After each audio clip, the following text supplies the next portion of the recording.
आप देख रहे हैं बेनिफिट टीवी।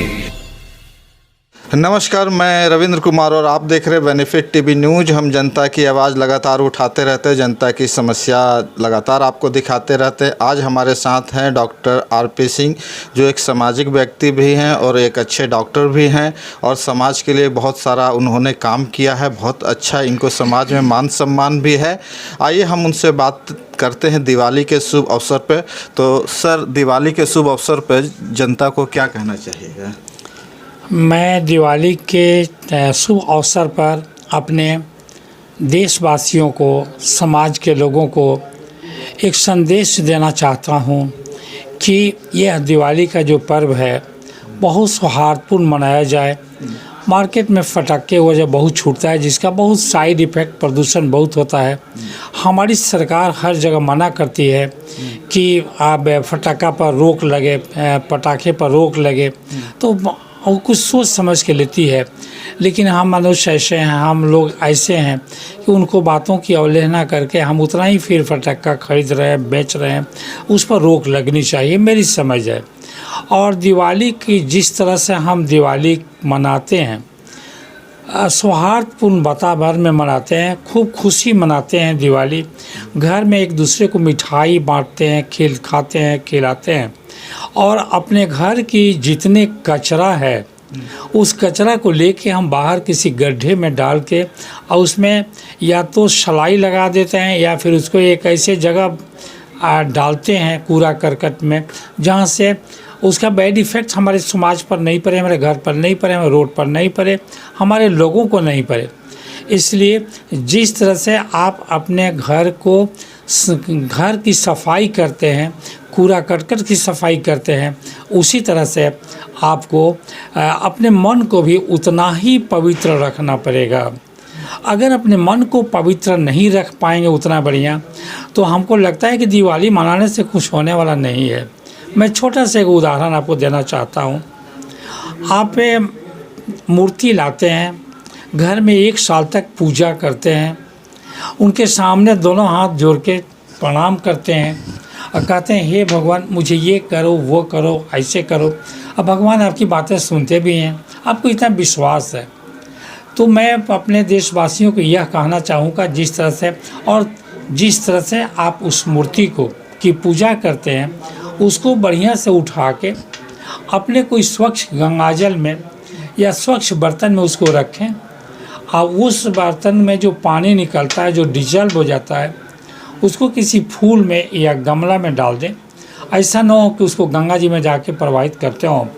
पानी भी दूषित होता है और हमारा इफ़ेक्ट भी बहुत ख़राब होता है।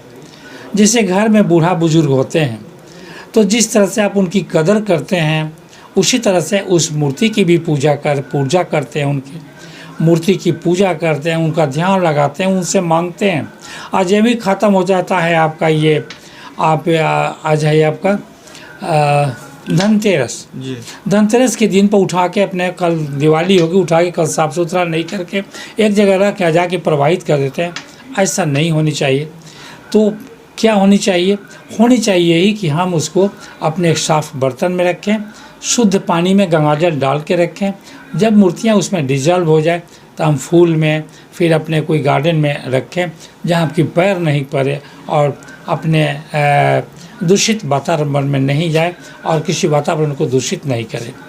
दूसरी मैं कहना चाहता हूँ अपने देशवासियों को, मैं एक चिकित्सक हूँ, मेरी भावना चिकित्सक की और आपकी सेवा की है। तो जिस तरह से बादल, जिस तरह से सूर्य की किरणें यह नहीं कहता है कि हम हमारे रिलेशन के लोग हैं, हमारे रिलेशन का खेत है, तो उन्हीं को हम रोशनी दें, उन्हीं के खेत में पानी बरसावें। ऐसा उन्होंने कभी सोचा नहीं है। वो आपके बारे में उन्होंने सोचा है कि हमारे लिए जो धनी हो, गरीब हो, बड़े हो, छोटे हो, हमको वर्षा करना तो सभी के खेतों में करना है। हमको कोई छोटा बड़ा सा नहीं है। हमको अगर हमको उसके छोटा बड़ा से मतलब नहीं है। हमें रोशनी देनी है तो सबको रोशनी देनी है। हमको ये नहीं है कि हमको गरीब को कम रोशनी देनी है, धनी में नहीं हो तो उसको मंत्री को दूसरी रोशनी देनी है, हमारे प्रधानमंत्री जी हैं उनको दूसरी रोशनी देनी है। इसलिए अपने मन को उसी तरह से पवित्र करके रखें जैसे सूरज और बादल हमेशा अपने मन को पवित्र करके आपकी भावनाओं को समझते हुए सभी के खेतों में पानी बरसाता है, सभी के में को रोशनी देता है। उसी तरह से अपने मन को पवित्र करके सभी पर हम चिकित्सकों को जैसा ही आप दया दृष्टि बनाए रखें, सभी का ख्याल रखें। आप में कोई छोटा नहीं है, कोई बड़ा नहीं है, कोई धनी नहीं है, कोई गरीब नहीं है, आपके लिए सभी बराबर है। तो दिवाली के अवसर पर मैं यही आपको एक संदेश देना चाहता हूँ, मन को पवित्र रखें, सभी भावनाओं को समझें और सभी पर दया रखें और सभी की मनोभाव को समझते हुए आप उनका कद्र करें। यही हमारी दिवाली की शुभकामना है, दिवाली का संदेश है। हमारा समाज अच्छा हो, हमारे समाज अक्सर हो, और हमको तो और सोचना है कि हम किस तरह से अक्सर रहें, किस तरह से हमारी समाज में प्रतिष्ठा बने, हमारे ये ब्लॉक में, डिस्ट्रिक्ट में, हमारे राज्य में कितनी, हमारे देश में कितना अच्छी प्रतिष्ठा बने कि कल हम देशवासी, कल हम जिस मकसद को सोच रहे हैं पाने के लिए और हमारा देश जिस मकसद के लिए सोच रहा है, कल हम देश गुरु बन के दिखा दें। यही हमारी शुभकामना है। अपने देशवासियों से मन को पवित्र रखें, ध्यान रखें। जिस तरह से घर के कचरा को निकाल के बाहर करते हैं, उसी तरह से अपने मन के कचरा को बाहर निकालें, सभी पर सद्भाव बनाए रखें। अगर हमारी सरकार कहती है कि फटाखा नहीं छोड़ना तो नहीं छोड़ना है, हमें ये काम नहीं करना है तो नहीं करना है, हमें दृढ़ संकल्पी होना चाहिए।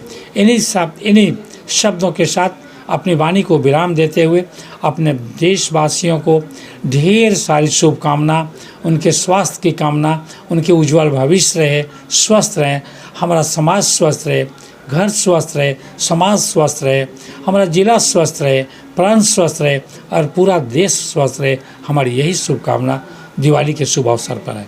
बहुत बहुत आप सभी देशवासियों को धन्यवाद देते हुए मैं अपने वाणियों को विराम देते हुए मैं सभी को नमस्कार करना चाहता हूँ। तो आपने सुना डॉक्टर साहब के बहुमूल्य बात, इन्होंने बहुत अच्छी अच्छी बातें आप लोग को बताई है। और मैं भी अपने तरफ से कहना चाहता हूं कि डॉक्टर साहब ने जो सुझाव दिया है पूरे देशवासियों कुछ अमल करें और इनकी बातों पर चले। बहुत अच्छा स्वभाव है। आगे भी हम इनसे बात करेंगे, इनका राय जानते रहेंगे। इन्होंने बहुत बीमारियों पर मतलब बहुत मरीजों को ठीक किया है, 12.5 लाख लोगों को ठीक किया है। तो हम इनसे बहुत सारे बीमारी पर भी चर्चा आगे करेंगे। राजभवन के डॉक्टर भी हैं। हाँ, तो हम चर्चा करेंगे। इस वीडियो में इतना ही। जय हिंद, जय भारत। आप देख रहे हैं बेनिफिट टीवी।